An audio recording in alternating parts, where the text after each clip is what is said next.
আজকের এই বিশেষ গল্পটি আমাদের শেখাবে কেন আমরা কোনো কিছু বা কাউকে হঠাৎ করে বিচার করা উচিত নয়।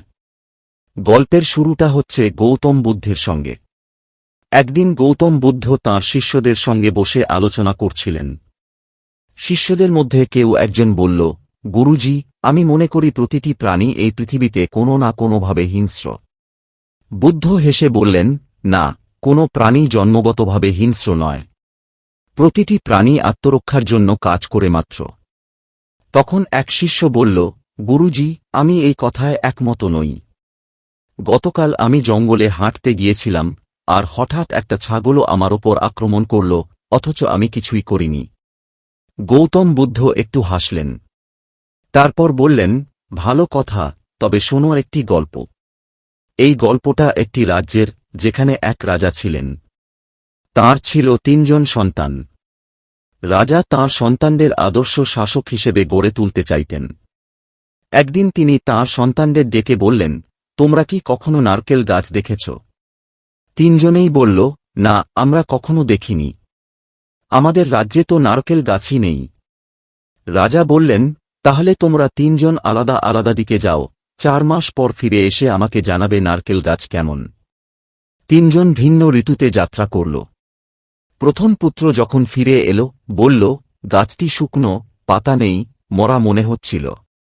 দ্বিতীয় পুত্র বলল, তুমি ভুল বলছ, আমি যে গাছ দেখেছি তা ছিল সবুজ, কিন্তু কোনো ফল ছিল না। তৃতীয় পুত্র বলল, না, আমি তো দেখেছি গাছে ফলও ছিল এবং দেখতে দারুণ সুন্দর ছিল। রাজা হেসে বললেন, তোমরা সবাই ঠিক বলেছ এবং সবাই ভুল, কারণ তোমরা একেকজন একেক ঋতুতে গাছ দেখেছ।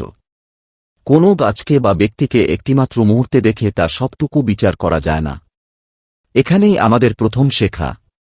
জীবনের সঠিক মূল্যায়ন করতে হলে সময় দিতে হয়। আমরা অনেক সময় কাউকে এক ঝলকে দেখে বিচার করে ফেলি। কিন্তু যেমন একটি গাছ বছরের ভিন্ন সময় ভিন্ন রূপে থাকে, তেমনি মানুষের জীবনেও বিভিন্ন অধ্যায় থাকে, কিছু সুখের, কিছু দুঃখের। গৌতম বুদ্ধ এই গল্পের মাধ্যমে বোঝাতে চেয়েছেন, ধৈর্য ধরো, বোঝার চেষ্টা করো, সিদ্ধান্তে পৌঁছাতে তাড়াহুড়ো করো না।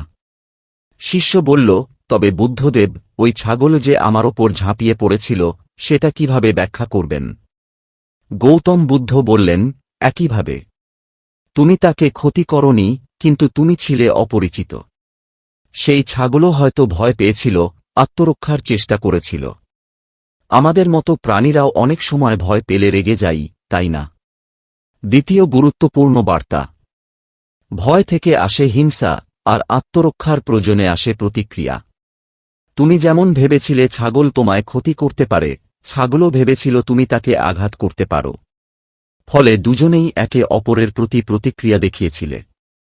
এই গল্প আমাদের শিখায়, ধৈর্য ধরো, চিন্তা করে বিচার করো। মানুষের বা প্রাণীর ব্যবহারের পেছনের কারণ বুঝতে চেষ্টা করো। এক মুহূর্তের রাগ বা ভুল সিদ্ধান্ত পুরো সম্পর্ক বা পরিস্থিতিকে নষ্ট করতে পারে। আপনার জন্য প্রশ্ন, আপনার জীবনে কখনো এমন হয়েছে যেখানে আপনি কাউকে ভুল বুঝে ফেলেছেন? নিচে কমেন্টে জানাতে ভুলবেন না। যদি এই গল্পটি আপনার মন ছুঁয়ে যায়, তাহলে অবশ্যই ভিডিওটি লাইক ও শেয়ার করুন। এমন আরও জীবনবোধের গল্প পেতে আমাদের ইন্সপিরেশনাল লাইট বেঙ্গলি চ্যানেলটি সাবস্ক্রাইব করে রাখুন। Video description. বেঙ্গলায় ইন্সপিরেশনাল লাইট বেঙ্গলিতে আপনাকে স্বাগতম, যেখানে আমরা শেয়ার করি প্রেরণাদায়ক গল্প, সফলতার যাত্রা এবং জীবনের পরিবর্তন ঘটানো জ্ঞান। ইতিবাচকতা ও উন্নতির আলো জ্বালাতে আমাদের সঙ্গে থাকুন। প্রতিদিনের মোটিভেশনের জন্য সাবস্ক্রাইব করুন। যদি এই ভিডিওটি আপনাকে অনুপ্রাণিত করে, তাহলে অবশ্যই লাইক, কমেন্ট, শেয়ার করুন। নতুন আপডেট পেতে বেল আইকনে ক্লিক করুন। Credit: Original story inspired by Buddhist teachings in Indian folklore. English: Welcome to Inspirational Light Bengali, where we share motivational